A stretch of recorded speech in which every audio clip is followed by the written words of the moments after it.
This is the first in a series of videos about the use of Discovery Education in the classroom. In this particular video, we're going to look at how to get started. If you do not have a new account, this will help you set up a new account.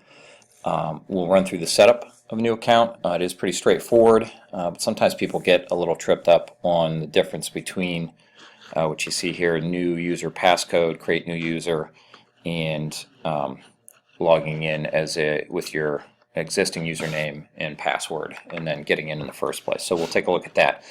Before that though, I do often get asked by teachers even why they should use Discovery Education as opposed to just going to YouTube.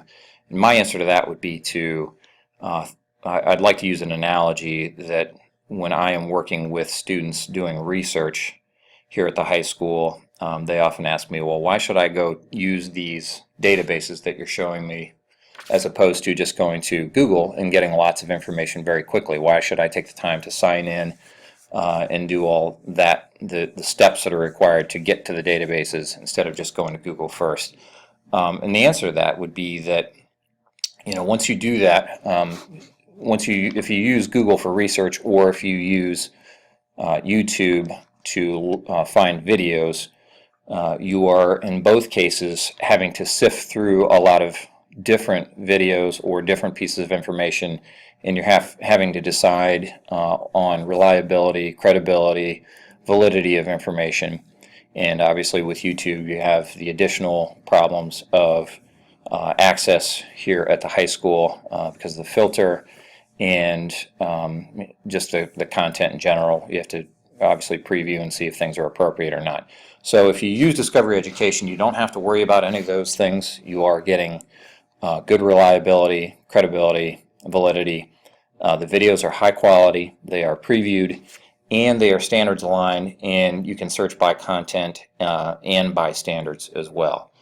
Additionally, what a lot of people don't realize is besides video, you can also get images. There's writing prompts, animation, games, math explanations, assignments, quizzes, and lots more. So first things first, when you first are ready to sign up, obviously you're going to go to discoveryeducation.com. Then the first thing we need to do if you don't have an account is click here where it says passcode/create new user. So we're going to go ahead and do that. You'll see then where it says premium account and it's asking you for a passcode. That passcode is an 8-digit and letter combination with a dash in the middle. You have to type all of that. And those are building specific. So the high school has one code, the middle schools have their own codes, and the elementaries have their own codes. You'll have to ask, at any other buildings other than the high school, you'll have to ask your media assistant, and if you're a teacher at the high school or staff member at the high school, ask me and we can give you those passcodes. So we're going to pretend that I have typed our passcode in here, and I'm not going to do that on this video because it is going to be posted online. We need to protect the secrecy of that. So here, we're going to pretend that I entered that passcode. So I entered my 8-digit and letter combination, and so I'm going to click. I have the choice to choose new user with a new Discovery Education login or an existing Discovery Education user. And we're to pretend that we are using a new Discovery Education login. So we're going to click on new user, and then this is pretty straightforward. You just fill in your account information. It's going to ask you for your title, Mr. Mrs. Name information. It does ask you for your phone number. I would just use a cell phone. This is all required. Job title, again, pretty straightforward stuff. I would use school email. I would recommend that. It will then ask you to create your own username, and you can select whatever you like to use and a password. It'll ask you to confirm your password. Then you come down and select whether you want to receive information from them. You do have to click I read and agree. And then what's going to happen is you will receive an email from them confirming that your account has been set up. I'm going to skip over that part since I already do have an account, but we would click sign up here and then go check the email account that we used to create this, obviously. So we're going to pretend that we've already done that step. We've checked our email. So to then log in, so what we've done just now is pretend that we have created an account. So what we're going to do now is actually log in. And to do that, again, we're at discoveryeducation.com. And we're going to come over here to username. Mine should populate already since I have one, and my password, and I'm going to go ahead and hit log in. And that's kind of that's the part where some people get tripped up, whether they should be using that passcode or username and password. And you just use that passcode the first time that you set up an account.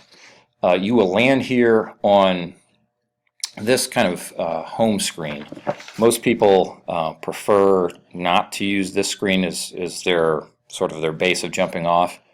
What you want to do is to begin a search, and really the place that most users seem to be comfortable with is going to the streaming page. So if I hover over My DE Services, the arrow, and then click Streaming, it's going to take me to the search page. And again, this seems to be what people usually tell me they are most comfortable with as sort of their main screen. But you do have to go through those 2 clicks to get there.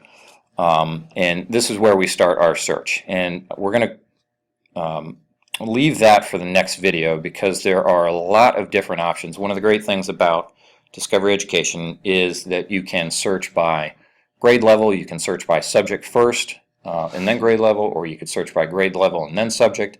You can also search by standards, and you can do quite a few advanced things too, to look just for particular types of media, videos, or any of the other types of media, and you can narrow your search down in lots of different ways. Again, so we'll do that in the next video. In this series, we'll focus on the various types of content searches that you can do and the various types of content that are available. Thanks for watching.